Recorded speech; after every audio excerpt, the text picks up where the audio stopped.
Some recipes can be daunting when cooking them for the first time, so Tesco and Sorted Food have teamed up to help you with some of your food firsts. Today we're cooking up a roasted celeriac soup. If you're using celeriac for the first time, don't be scared, we'll show you how to get it right.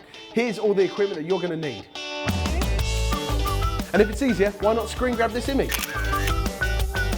As for the ingredients, you'll need a big head of celeriac, an onion, apple, celery, garlic and some herbs, vegetable stock. We're serving ours with chunky croutons, you'll need a white loaf, and then smoky pancetta and creme fraiche to finish the soup, but we're going to start with the root itself. Now, I didn't know much about celeriac, so I went to see Pat, one of Tesco's experts, to find out all about it.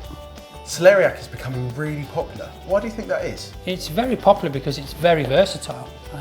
If you think of what you can do with a potato, you can almost do with a celeriac. So puree, it could be a crisp, it could be a chip, but it also makes a really good soup because of the almost fibrous, gives you that real velvety texture that you associate with a nice creamy soup. What flavours work really well with celeriac? It really tends to work well with lots of flavours, so it does like slightly meaty flavours, so things like pancetta or bacon or turkey. As Pat said, we're going to treat this a little bit like a potato, so we're going to roast it off before we turn it into a nice velvety soup. To do that, cut off the top and bottom and cut around the contours of the root, chunk it up, put it onto a baking tray and toss it with salt, pepper and oil.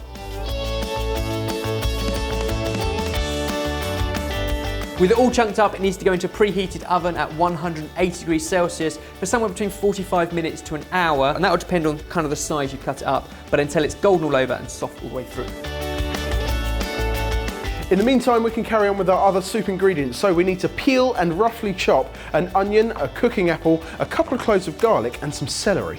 To start the soup, take about a tablespoon of olive oil and put it in a pan, and then sweat and soften off your onions, apple, celery and garlic with a sprig of fresh thyme. It will take about 5 minutes or so.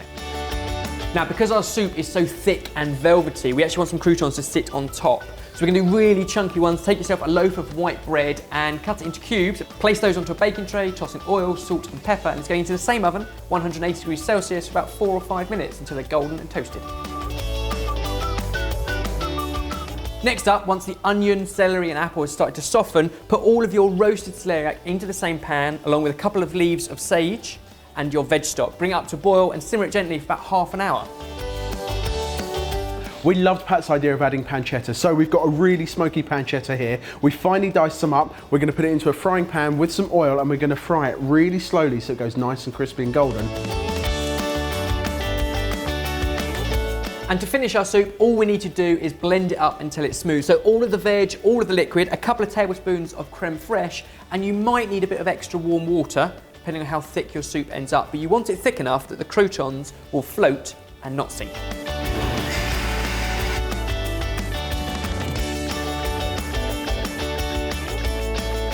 And there we go. If you haven't cooked with celeriac before, it's a damn fine way to start. A roasted celeriac soup, sorted!